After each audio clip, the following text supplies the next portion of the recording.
कह तो दी है, आपने सुन भी ली।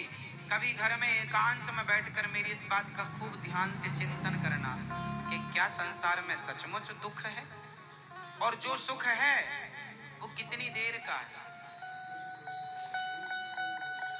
हड्डी चबा रहा है कुत्ता, लग रहा है कि बड़ा सुख है। एक छोटी सी कहानी सुना दूं और क्लियर करने के लिए, आपको जल्दी तो नहीं है? सुनो।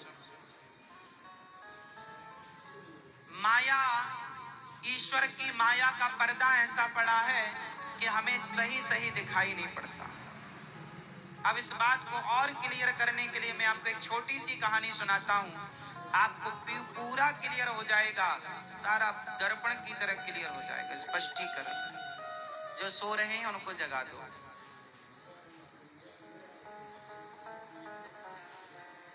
ये कहानी जो मैं सुनाने जा रहा हूं अनमोल है, शायद आपने आज तक नहीं सुनी हो, इसलिए ध्यान से सुनिएगा। इस कहानी से आपके परिवार का, आपका सारांश निकलेगा। तैयार हैं?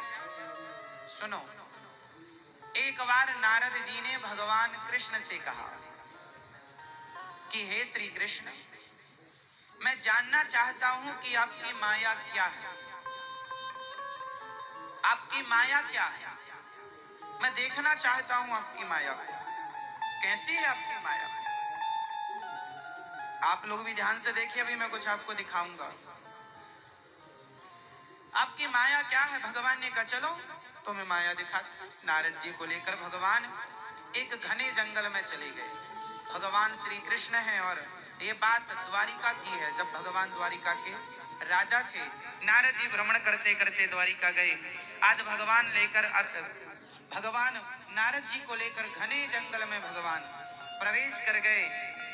नारद जी बोले प्रभु और कितने अंदर ले जाओगे? भगवान बोले बस थोड़ा अंदर और। नारद जी चले।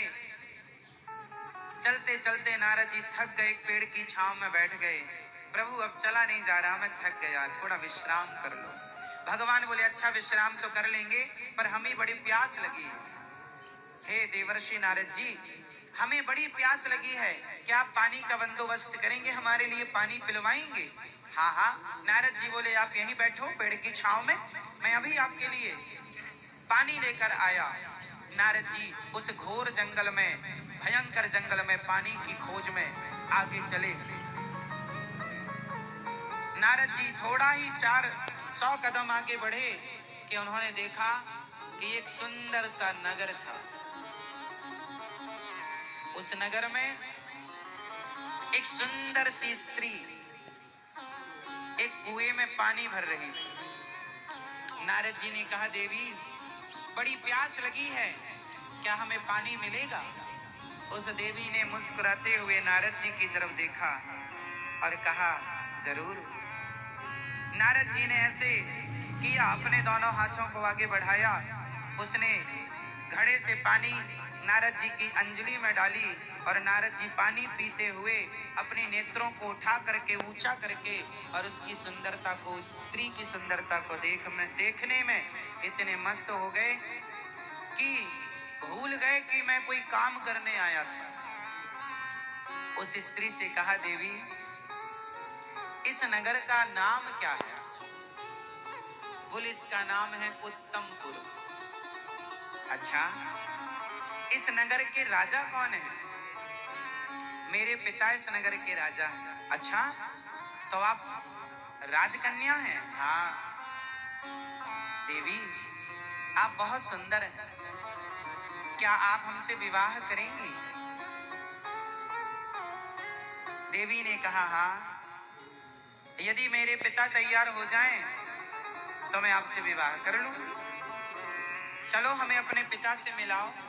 अब नारद जी उस लड़की के पिता से मिलने गए और भगवान भेजे थे कि जाओ हमारे लिए पानी लेकर आओ। और नारद जी अपनी शादी की चर्चा करने गए। लड़की के पिता से बोले आपकी कन्या बड़ी सुंदर है, हमें पसंद है। राजा ने कहा महाराज आप तो देवर्षि नारद जी हैं। हाँ हाँ ठीक पहचाना, हम देवर्षि नारद। अरे महाराज आप जैसे महात्माओं के पास हमारी कन्या रहेगी तो ये तो हमारा सौभाग्य है कि आप जैसी तपस्वी हमारी कन्या को वरण करेंगे। लो भैया सुंदर सा समय निकाला गया, तारीख तय की गई और नारद जी का उस लड़की से विवाह संपन्न हुआ। अब नारद जी हो गए गृहस्थी। ध्यान से सुनना, नारद जी हो गए गृहस्थी और नारद जी ने गृहस्थी में रह करके बड़े प्रेम से उस नारी के संग रहकर आनंद लिया। एक दिन उनके ससुर की मृत्यु हो गई। ससुर की मृत्यु हो गई तो इनके साले थे नहीं। अब नारद जी, एक बेटी थी उनके राजा की, तो नारद जी ही राजा बने। अब नारद जी राजा बन गए, उनकी पत्नी बगल में बैठी रानी बनी। कुछ दिन बाद नारद जी के एक बेटा हुआ। कुछ वर्ष बाद नारद जी की एक बेटी हुई। एक बेटा एक बेटी। नारद जी के बड़े मंत्री, बड़ी सेना।